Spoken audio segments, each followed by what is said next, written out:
It sounds like you have, I mean, there's a level of compassion there.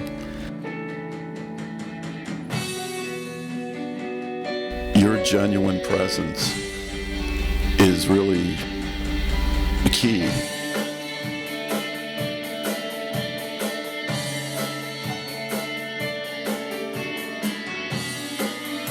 Jeffrey Chrowl. I'm pronouncing that correct, right? That is correct. All right. Well, welcome, Jeffrey. It's been, wow, we've had a few conversations leading up to this moment, right? We have, and they've always been good. Hopefully this one also will follow suit, I'm thinking. So, yeah, we had, Jeffrey, just to tell the audience, Jeffrey had we met in one of the fitness clubs, and we through conversation, or our banter, jamoke, is that what you said? Yeah. Jamokish banter. Yeah, jamokish banter for sure. We, after a while, I was thinking, I'd already been thinking about starting a podcast. Right. And so I had to have Jeffrey on for one of my first podcasts because, imagine fitting in. And I think that, we were just kind of talking earlier about how, sometimes people can tend to suppress their true being or their true self for whatever circumstances, or whatever situations. And we know that's fine. But we also like to, think that, we all are, right, living our true selves. Definitely.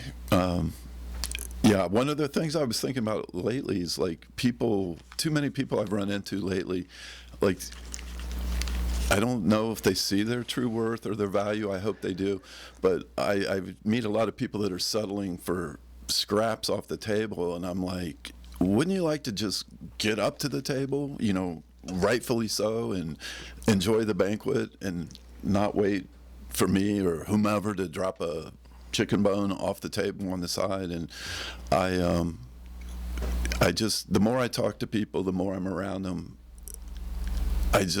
my whole goal for everyone is, please be your wholesome, whatever your true self is, do it, own it, throw it out there in the world, because your genuine presence is really key and important, and the rest of us humans will play off that. And I just find a lot of people throwing things out cautiously and carefully, trying to appease others or not be their genuine self. And when I hear that, my only goal is, please don't do that. I want the real you. I want the real. And we talk to a lot about it. Sounds like you have, I mean, there's a level of compassion there, right? And, from what I know of you, so far to date, and this is why I have you on, to, get more insight, because I know, you're a retired math teacher. Right. Here, I guess, in the area. I'll let you expand on that. But also, I guess you spent some time in the Coast Guard, back in the day.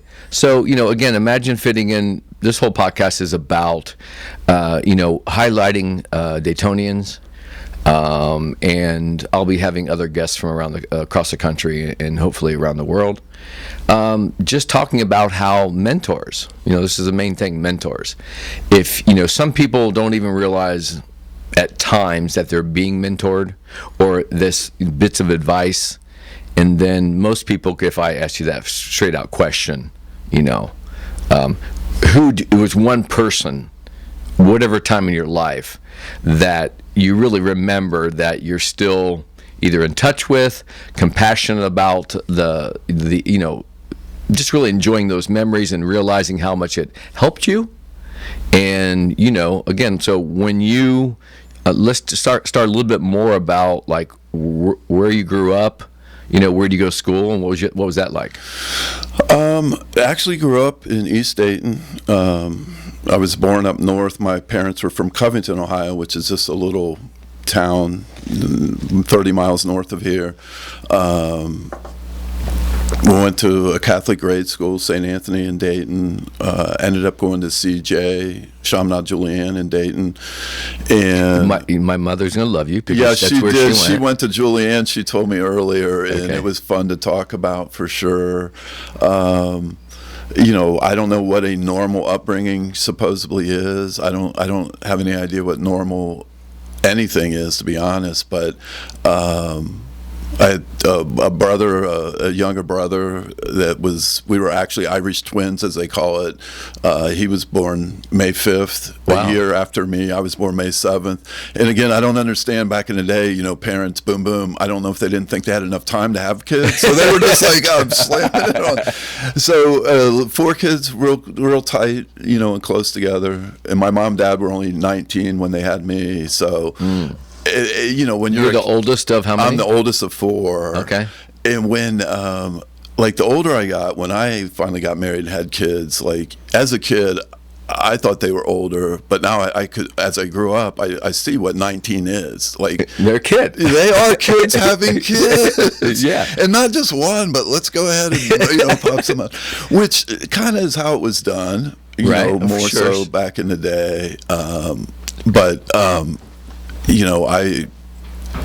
I just, as we all did, just bebop around in the neighborhood. Yeah. There were a lot of families back then, met a lot of different people, play sports, hang out, just kind of enjoying life. We roamed freely through the alleys and streets of East Dayton. Sure. back in the day. Sounds familiar. And school, but neighborhood and other kids, and not being under the supervision. No cell phones back then, which I thought was sweet. No one even knew where we were, what we were doing. We might have to explain ourselves later, but I think it was a good, a good solid upbringing. The only downside is I went out into the world more and did other things.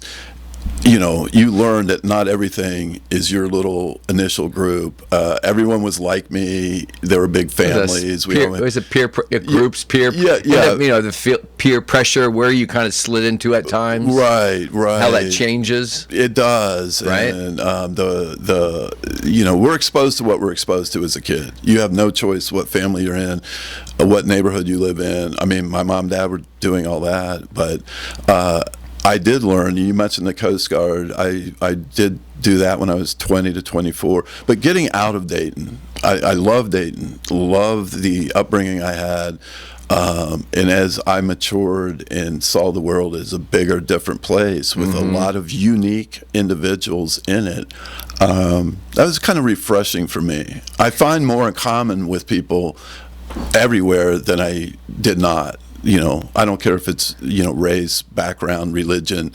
Deep down inside, a solid, evolving person is a solid, evolving person. Do you think that, is that something that you believe that you were like, were you naturally always, you seem like you were always naturally like that? Or, do you remember one particular teacher at a given time that made any impact? That steered you? I do. I'm generally lazy-ish by nature. Like if something doesn't intrigue me, and I hate to admit it, not that I'm the smartest person in the world, but school was a joke to me because it was just so easy. But I remember, I think it was 4th grade, Mrs. Smith, and she was very tall, seemed like a giant to me at the time, very calm. And she was one of the first persons that called me on some of my bullshit. As far as, you have skills, you have talent. Don't be afraid to engage, excel, whatever. And kind of don't play it so safe. And that impressed me. And the only, this is about, say, mentors or adults dealing with young persons a lot of times.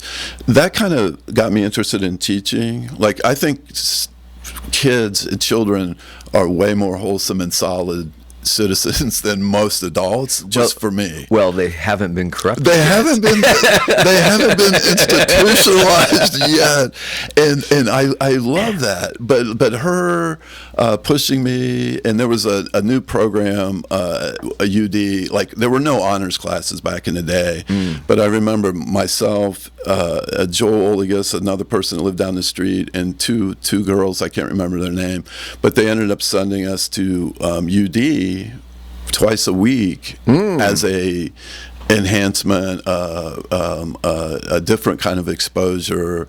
And I always thought that was cool. Like, I don't think of myself as, like I said, I don't know what honors is or what, you know, a great student is. School's very academic. My slant as an educator later, when I did it, was mainly like helping people not just excel academically, but socially, and being able to express your feelings and being able to be honest with yourself and your co-students. Now, I taught 7th and 8th grade, so they're pretty feisty. So, and they're all over the place, but I love them. I mean, I'm like, this is gold right here. So in relationship to, is it Mrs. Smith? Was it Miss Smith? How old were you? I don't know how old you are in 4th grade. Okay. I was just a little skinny bebopping guy. Okay. You know? So when was that? Did the light go off, the bell go off to, like, when you wanted to, I'm not sure what was going on in your mind. Okay, let's talk. I mean, I'm sure you went to. When did you go to the Coast Guard? Now, you graduated. Did you end up going to college around here, like Sinclair? I did. I went to UD right after I graduated from high school for a semester. Fabulous. And at the time, my mom, who, again, very young at that point in time, she was diagnosed with ovarian cancer. I'm sorry. Which kind of, I mean, for a young woman, she was only 39 years old when she died, but she was going through chemo and doing things right when I was going to school. And I started looking at life. I'm like, I don't know how that hit me in a multitude of ways, actually. But I'm like, it was a very early sign to me, especially when she finally died, that life is fleetingly short. Like, I learned to not hold back on some things. If you want to do it, I would suggest doing it. A lot of people I talk to, they put things off, or they think they're going to do it later. And I'm like, what if there is no later? Mm-hmm. Like, I saw that straight up. Yeah. Like, boom, gone. I don't think there could be anything more powerful than losing your mother at such an age. Well, yeah, 19. She was 39. But so then I dropped out of UD, and I remember vividly. This is when I made my move. And my mom was actually in the hospital, and I'm talking to her about not going on with college because I didn't know what to do, and she was actually begging me to stay in. And I mean, I knew she wasn't going to be around long. It would have been easy for me to appease her and to go along with that. But I remember I just couldn't do it. Like, this was one of my first big decisions as a young man. She's begging and asking me, and I get it. She wants what she thinks is best for me. But I, had to respectfully decline her wishes. And after she died, I did go back to Ohio University. I've been to a lot of colleges in my day, believe me, semesters, quarters, here and there. Okay. But now when did the Coast Guard? Well, it's funny because I thought I'll try college one more time. Went to Athens, Ohio University. All I did was play intramurals, watch soap operas, hang out. Actually met people. Kids. Well, don't try this at home unsupervised. Time for a bathroom break, kids. But and it wasn't going well, and I didn't even have the good sense to withdraw my classes. So after the first quarter, I failed every class. Not because I couldn't do it, but you didn't show up. I didn't show up. And I remember going home, and I'm thinking, what am I going to do? Like, I'm not really ready for something yet. And I'm watching TV about 2 in the morning, and this Coast Guard commercial comes on. This is all the thought I put into it, I swear. Really? And I'm like, now that looks interesting. On the water, the boats. Kapoo! So the next day I called. I found out where the recruiter was. It was in Cincinnati. made an appointment, went down. I was in Cape May, New Jersey by about the second week in January in 1980. Boom. It's as quick as that. Put zero thought into it. I didn't want to really. You were watching a commercial, laying on the couch. This looks cool as can be. Yeah. And I am I'm 20 years old. Right. Adventure. Adventure. It was probably one of the most beautiful decisions. And I kind of go like that. Like, my gut is important to me. Mm-hmm. And I can't tell you who helped me realize that. And there's probably been some adults, but everyone is so calculating. Like, they want to piece things together. Like, this leads to this, and this makes sense, and this is the reason. Right. Almost like wanting to be future tellers. What do they call that when Yeah, trying to like, you have to have rational reasons, and I'm like, that's as much as I did, and it was one of the greatest 4 years of fortune teller. Fortune teller, yeah. Or you need reasons. I'm like, and my answer now, like, if people press me on things, like they want me to explain, why are you doing this, why are you not doing this, and so on. I'm like, I just look at them in the eye and just say, I have my reasons.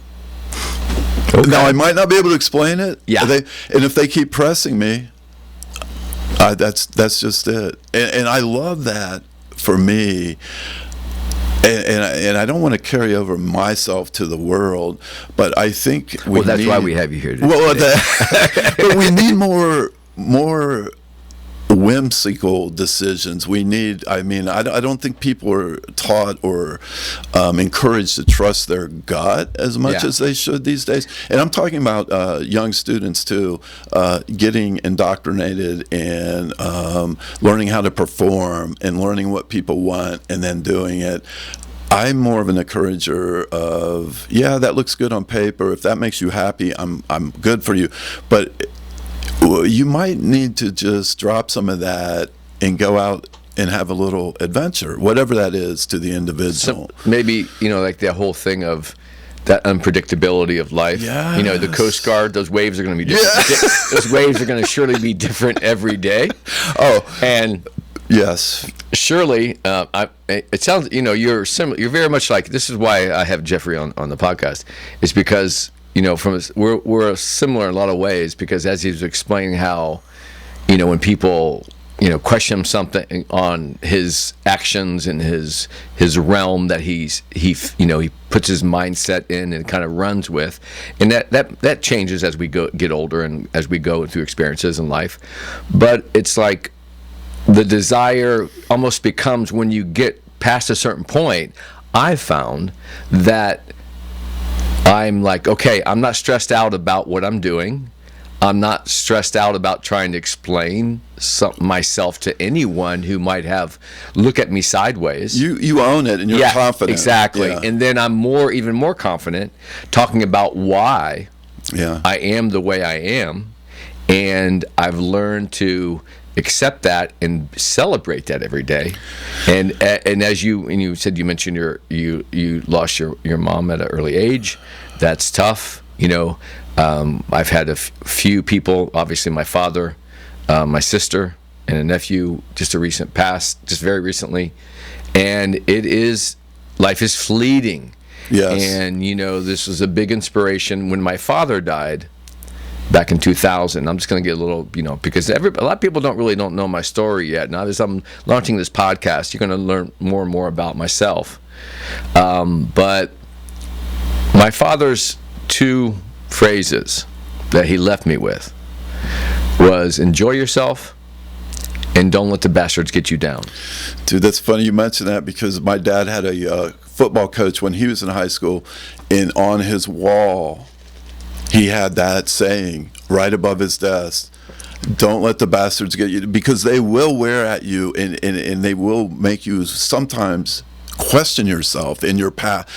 And that little message, that little word right there, that phrase is invaluable. And once you realize that you can do your thing, and you don't have to explain it, and maybe you might not understand it, but the the bastards, as you say, will chip at you and give you feedback and try to maneuver you into something. Right. Just don't let. Yeah, it's tough. You know. When I lost in like 2012, I lost my sister. Yeah. I lost my sister on my birthday, on the date of my birthday, and that was one thing. And one of the things that happened at that time, we were only about 16 months apart. Wow. And so we came of age together, and that's a whole other story. But her motto was, go for it. And that is so solid. And what people don't understand, like all of us, and I was just talking to your mom earlier, she's 87, as she told me, and we're all heading to the same place eventually. Like, people act like they have all the time in the world. And if you're wasting time appeasing others or not being true to yourself, if there's anything that I could ever do or try to do for my students, it was be your unique individual self. We need it. Learn to accept it, own it. But kids are vulnerable. Like, if enough people with power or influence barrage them that, oh, that's not good, or that's not right, or you shouldn't do this, or you should. That's why I was very loving to be around young people, because, as you said earlier in this podcast, they're not indoctrined all the way yet. Like, they are genuine. They're pretty wholesome. Eyes wide open. Mouths usually wide open too, talking some stuff. Their hearts just beating and fresh, and loved it. You know, love them. I mentioned this in with a previous podcast about how I never had children. Well, that's another story. But what I seem to come to realize or understand, my theory, and I'm sure the parents out there can. I'm not, again, I'm not to preach or anything, but I believe each of us, those children of us individuals, are coming to this world, and of course, it's important to get to them structure and discipline, and feed them and clothe them and shelter them and keep them on the track. But it's another thing, I think, is to keep your eyes open and consider what you see when those little stars twinkle in their eyes when they talk about whatever. So don't crush that. Right. Yeah, don't crush that. And as it evolves, and we know it evolves, they have these periods of getting on something that interests them. And, all of a sudden, everybody's story is different. My sister, I was always been involved with music. Used to run sound in a band way back in the day with my buddies, Broken Arrow. And that's another shout out to Broken Arrow band. Broken Arrow, yeah. And that's another long story to talk about. But I was always into music. I wanted to play drums all my life. I never did. I got closest to the band action as I could. I slowly started, taught myself how to play drums. Actually, that happened right after my sister passed. I thought about doing it. And when my sister passed, I said, forget it. So I learned to play drums at 50. Yeah. So now coming up to fast forward to today. You were meant to do that.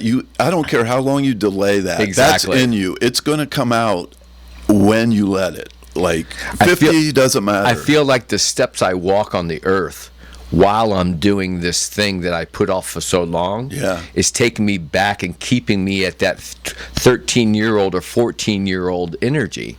And so what ends up happening is, fast forward to today, through my music, and I enjoy singing, and people, again, I do too, but no one likes to hear me sing. Yeah, my father, bless his soul, and I don't know how much I'm irritating people on social media, because I think it was part of maybe even a sorrow. What's when somebody passes and grieving process. A grieving process.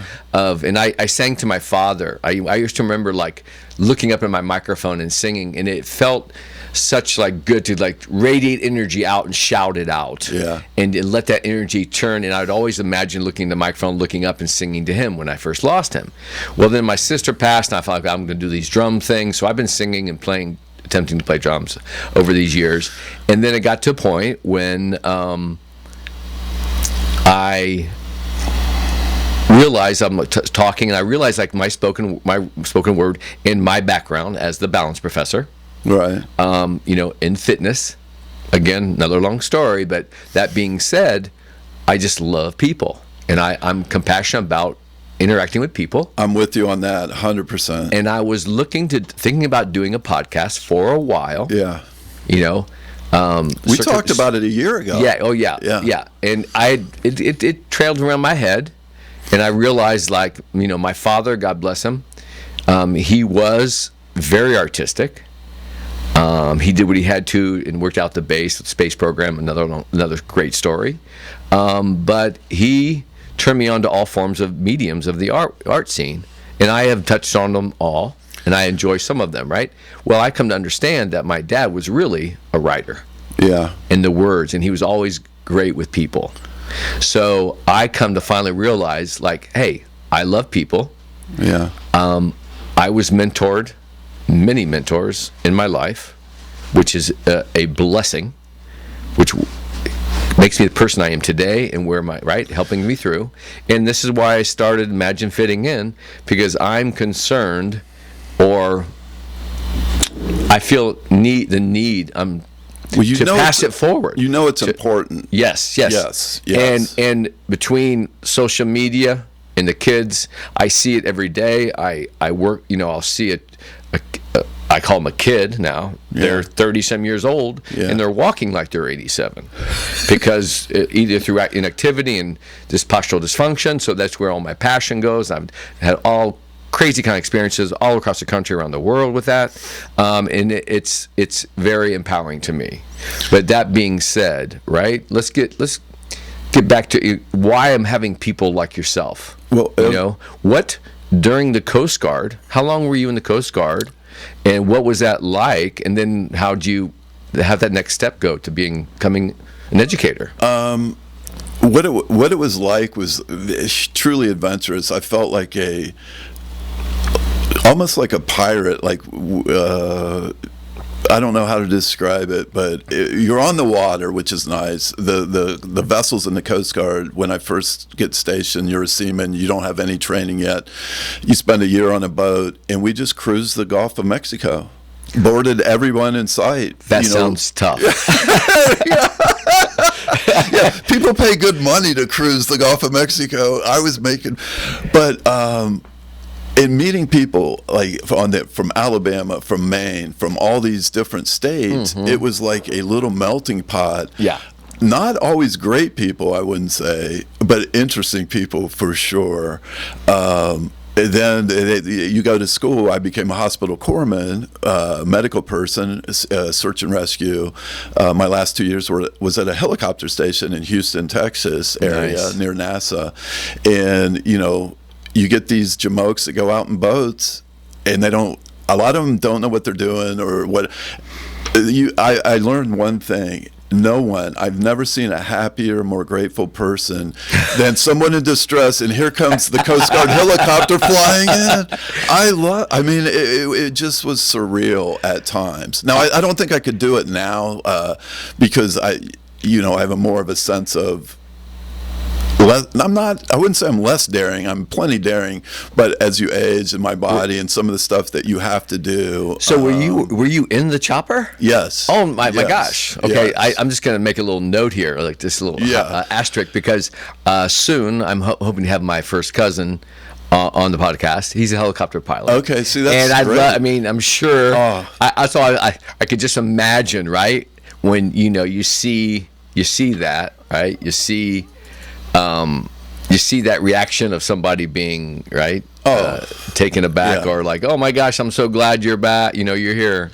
Well, even getting in the helo, I remember the first time I got in, I'm a little nervous. I mean, helicopters are a very unique aircraft, but I remember getting in, and you strap in. This is when I learned to start wearing a seatbelt in my car, because if you didn't have the harness on, at least to fly around, now you can't do it while you're doing the mission. Yeah. But that little sense of security, then I just forgot about it. I'm like, if this thing goes down, I mean, you can't be up there thinking like that. Right. So the more time I spent in them, and I think one of the bonuses, like at the time, 1982, 3, 4, you were getting an extra $80 a month flight pay, and you had to fly 4 hours a month to get that.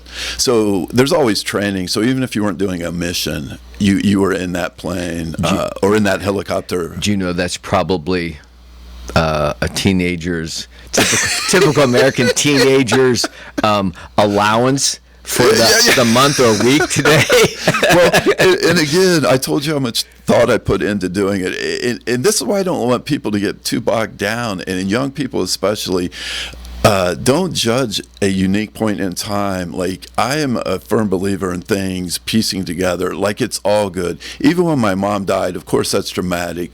But as I matured and grew older, that experience, I don't say that was a tragedy. I mean, and I was going to tell you, like most people, and you even said your dad passed or you lost your dad.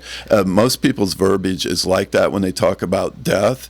But one of the things that I try to do, like, I just use the word. I mean, because someone told me they lost somebody the other day, and I'm like, lost where? Like, they meant died, but I'm like, right. And it gets such a bad rap. Like, everyone's joyous when someone gets born. I love that, and I think we should be joyous at the end too. Like, I don't know why that's important to me. Celebratory. Yeah, celebratory, and also.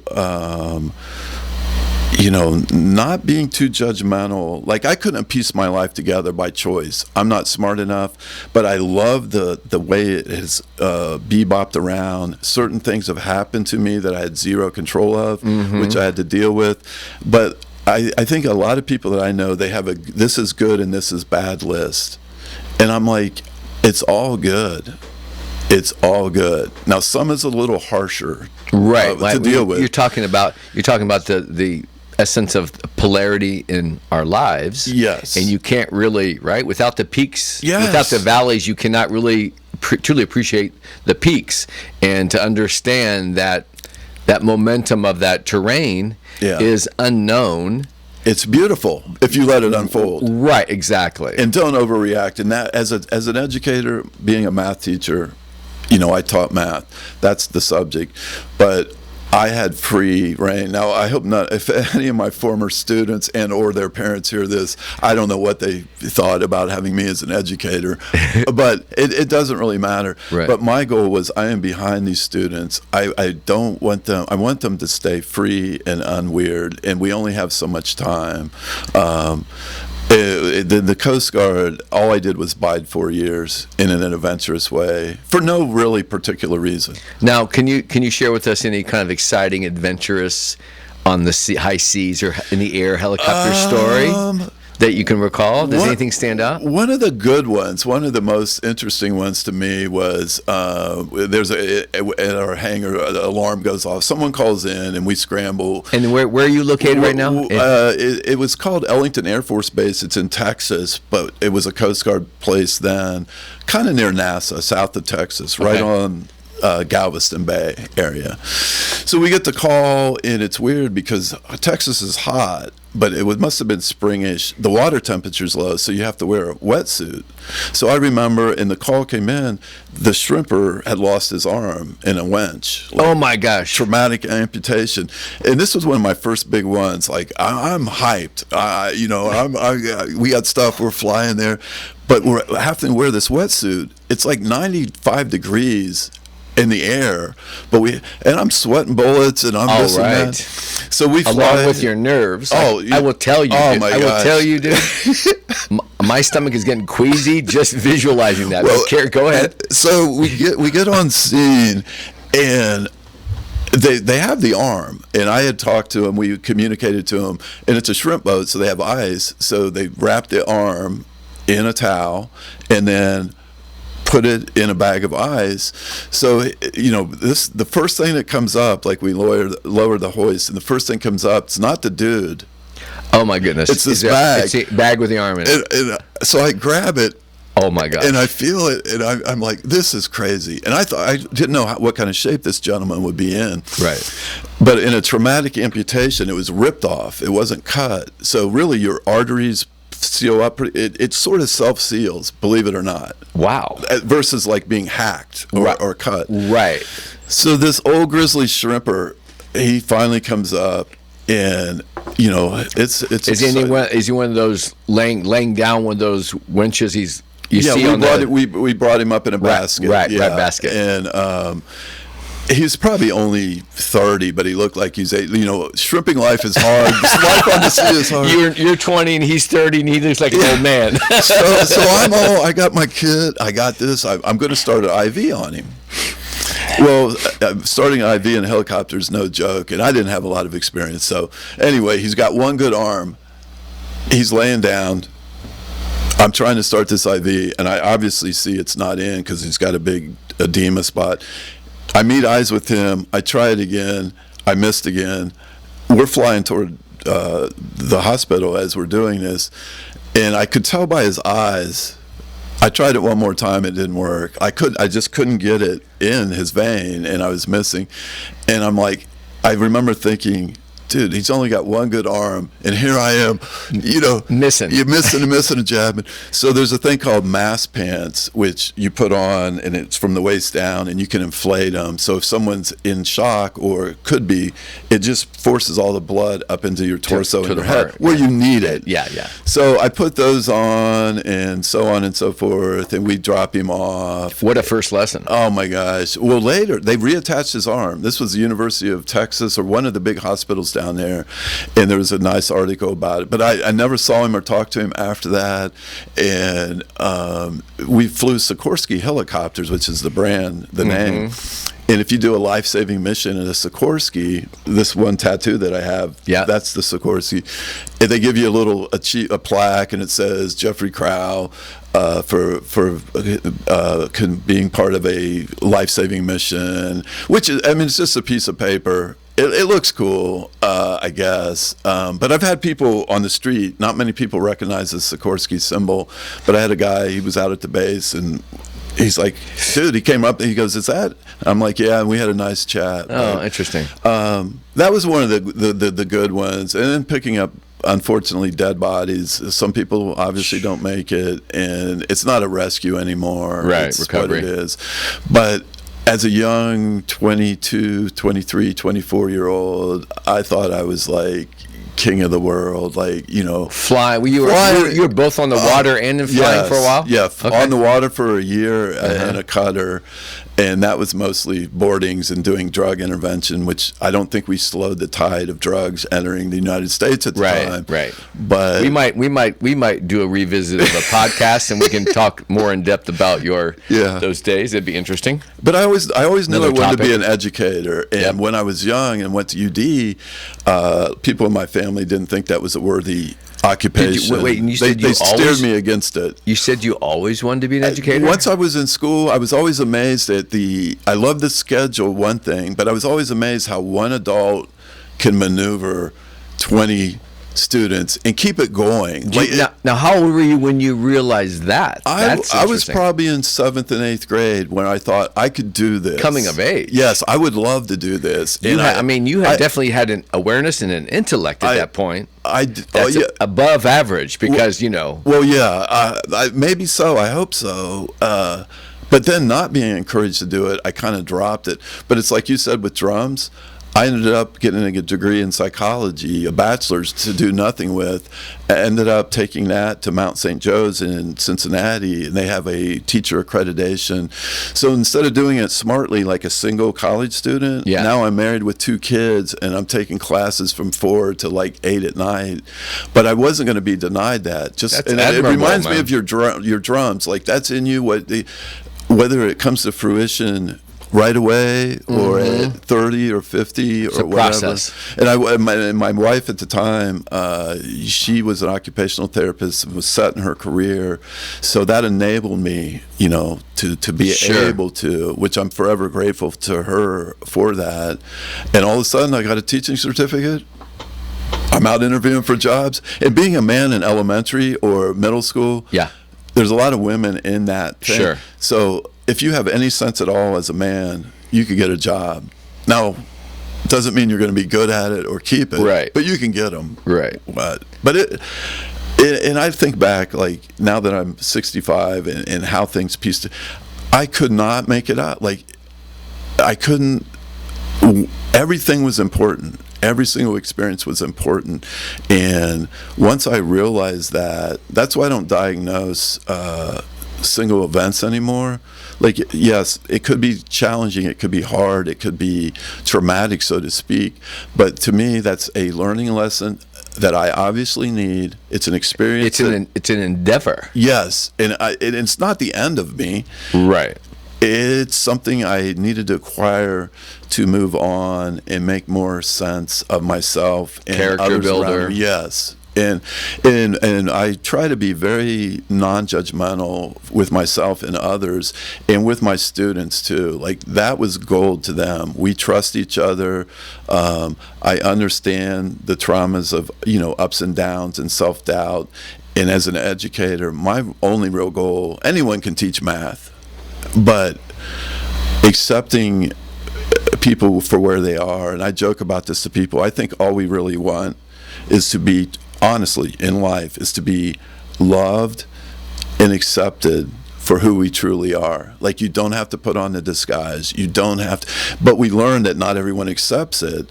So if you're smart, you learn to play a role with a certain mask here. You play one, which is okay. But pretty soon, you're the mask. Yeah, like, you don't even know your real stuff anymore. I mean, on my side, I believe that not people that accept it, but they can't, sometimes maybe they even can't comprehend. That could be true. Right? And, it goes back to when you said when you were in school and you just, 7th, 8th grade at 13 years old, 13, 14 years old, you're realizing, like, I can do this. I can teach better than these dudes right now, is what I thought. And then, but think about it. Like, I know myself, if I think about it, like, how I was so much in my own headspace. Yeah. And then you can see why the majority, they're like, okay, how am I coming across? Am I feel comfortable being myself and saying out loud?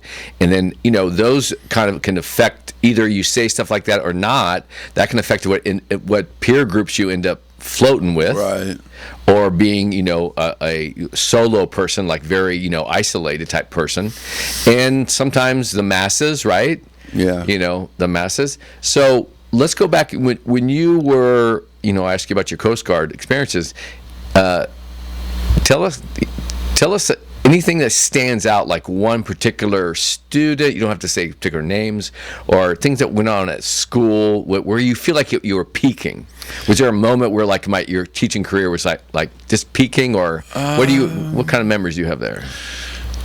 I wasn't big on grading in particular, like evaluations all the time. I don't think it's good for young people because it takes time, and it gets focused on grades. But I think the students that I personally enjoyed the most, and a lot of them were way smarter than I ever will be, and watching them maneuver like their little societal world through friends, and here's academics, and here's all this. And I'm big on a sense of humor. Like, to me, that's gold. And watching young people do that and encourage them, not to be a class clown, just goofball seeking attention. Right. But I saw a lot of students, some couldn't manage it. Like, socially, it can be very difficult for a lot of people, and then some can just maneuver and manage like crazy. And I was always intrigued with that. I had a student one time, this was in 6th grade. I used to let them correct their own. Like, we'd have a math test. Oh, right. I remember that. I love that. I learned more that way. Yes, and I'm like, we redo it. But they had to use a red pen because it's already been graded and it's done. So I would give them a little partial credit, if they would go through the example and correct it in red pen. Well, there was this little lad. And when you're a grown man and they're sitting as your town, you're right. And he's got his pencil and he's erasing his stuff instead of using red, and he's correcting it. Yeah. But he's doing it. Yeah. Not one to stay like, oh, I was wrong. Yeah. So I just observe, and he's like, this is you can't do it sly as a student. You know, he's Yeah, like, sure. okay. So I let it go on for Yes, a while, yeah. and I'd never like to call my students out in class. I mean, if anything, I was going to be gentle about it. So I walk over and just stand by him, you know, as I'm still doing stuff and talking. Yeah. And he persisted.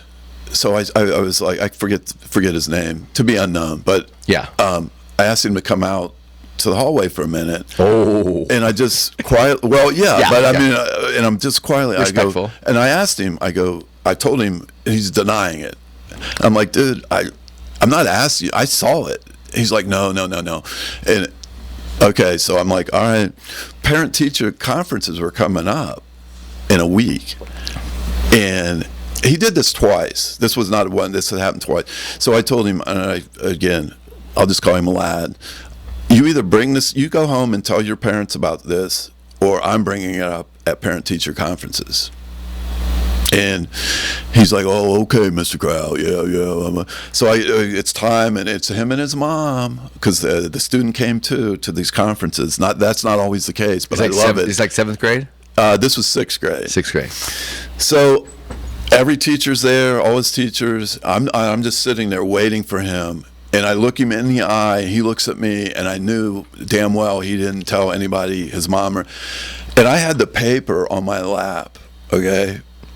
And I sat there, and I waited, and I asked him, I'm like, do you have anything you want to bring up? And he's like, no. And I hate to do this like I did it, but I did. I'd had the paper right on my lap, and there's a table, and it's real quiet. And I just go like this. What about this? And the whole table is like, and then, okay, so it's out in the open now. And what made it sad, he didn't tell his mom, which I get, a kid, you know, you're afraid. But his mom said, she denied it, said he would never do that, couldn't do that. I was mistaken. And it was one of the saddest things, because I knew it, the kid knew it, and the mom. But later, after this was all over, my fellow teachers were like, man, that was one of the coolest things I've ever seen at a parent-teacher conference, ever. And I'm like, and I, you know. That was an education for the parent. Well, it was. Or a message. It was a message for all of us. Yes. And I don't care, the parent's an adult, but this kid that I care about, just owning it, just being able to say, yeah, you know what, I thought it'd be a cool idea. I wasn't very savvy in my cheating. Thanks for calling on me. I won't do it anymore, blah, blah, blah. Right. Now, I never saw him do it again, but it broke my heart when the mom just knee-jerked into standing. It just was interesting. Right. And when I slammed it, it hurt my hand when I did it then, too. But I had the paper and all the evidence. I want to apologize for our listeners. I'm not quite sure. I'll try to see what I can do with the editing on that. So no, my hand's still stinging, actually. No, I got it. I got the effect. It was awesome. for me, though, it's like as anyone that's dealing with young people, you have to have their best interests in mind. You have to love them. You have to look out for them. And my slant as an educator was that. Now, I might not always done it greatly. I mean, we all make mistakes and have misconceptions. Yeah. But, you know, I never had many issues because students, we had an understanding. I got your back during conferences or when you needed. I didn't ask them to have mine, but they did. Yeah. So I had minimal problems whatsoever. Let me just say, I had, way back in the day, I went to Immaculate Conception. And I had one year where I think I had a Mr. Morris, which was a dude. And I can tell you right now, Jeffrey, that one male teacher I had, he was the super coolest back in the 70s when everybody had long hair, parted hair. Yeah. And he looked like actor John Davidson. Anyway, I can tell you right now without hesitation that I believe that you were probably pretty awesome. And I can't believe how majority of kids were not being a refreshing kind of take.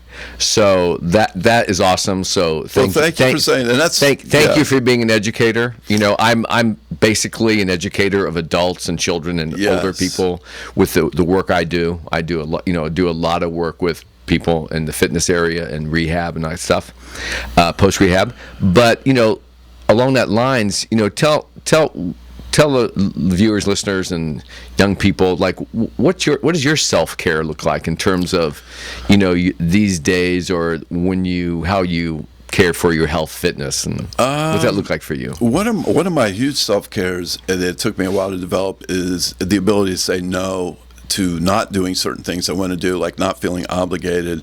And I think that's important for young people too. Like, you do have a decision, but I would say, as I've aged, I'm 65 now. I'm on the way to a knee replacement probably this year. Well, we'll be talking. Okay, but mainly I have my yoga mat, my roller. I like to start the day calm. I don't get on my phone. I don't look at the computer. I try to get the early sun. I have a little tea concoction. It's kind of a ritual. And before I even get out of bed, and it may sound whatever, but I actually verbalize to myself, and I say my name, Jeffrey Chrowl arises today with a mighty strength. Oh, that's awesome. And then I just sort of like ease in. I'm not thinking about anything. It's one of the best self-care things I have. I have total control how I start my day. Usually I'm not around someone else right now at that point. Kettering, Fitness Center where we met. I do like my steam and my sauna on a regular. I've changed my fitness routine, less weights, more dynamic movement, balance. One of the greatest things that I've done lately for self-care is I've given up, or using alcohol in any way has run its course for me. That's been a long time coming. But I think just the ability to try to remain calm, say no when I don't want to do something, don't feel obligated to have to explain myself. Like, if someone goes on and gives me this whole itinerary of why they can't do something, I'm like, dude, a simple yes or no will do. You have your reasons. I respect that. Right. And I think that's important for young people too. There's no one like them. We're all unique. Taking care of yourself and having the confidence to do that in the world. And we're bombarded like social media and social things, and what's good and what's right and what's wrong, and who's good and who's bad. Once I decided that it's all good, that everyone's worthy, everyone has a role to play, and we should respect that. And we should also respect ourselves. You can't do it until you get to respecting yourself, your choices, and what you deem to be appropriate for you. And I don't know why people ignore self-care. I was talking to someone recently. They were alluding to that I'm selfish, or that's selfish. And I'm like, self-care and selfish, they're two differently entirely different concepts. Mm-hmm. But you can't be a good giver unless you're solid yourself, in my humble. Now, this took me a long time. I had inklings of it. Yep. But I also know how to play the social game. I can jump through whatever hoops. People like me. I don't know why. But I'm always eternally investigating. And instead of trying to fit in to things that aren't appropriate for me, I just don't do it. Right. It's a waste of my time. It's a waste of my energy. And I don't have to explain myself. There you go. And that's my self-care in a nutshell. Great. And it's a very comfortable thing. But I do find a lot of people that aren't on that wavelength, they question it, or they don't like it, or they think it's selfish. I'm like, dude, do what you got to do. Right. I mean, I don't know how you need to take care of yourself. Prioritize. And I used to tell, kind of finish up on this note, that one of the messages I would talk to, I'd work with 40-somethings, and they'd be young fathers. I used to be they were working so hard and letting themselves go. And I said, you need to be strong and capable to go for the long haul. Yeah. And you want to be around to bounce the grandkids on the knee or whatever. Which I have 4, and I love it. Excellent. And pace makes the race. Exactly. And again, pace makes the race. A great way to finish up here today. Jeffrey, I want to thank you so much for your time. I'm so we're going to happy. have you back, right? It's my pleasure because And, I'm behind you 100%. You know that. Thank you so much, sir. And we'll look forward to hearing from you again and seeing spend some time. Yes. All right, brother. Appreciate it. Take care, man. Also. All right. Thanks. Till next time, kids. Yes, sir. Bye-bye. Kids.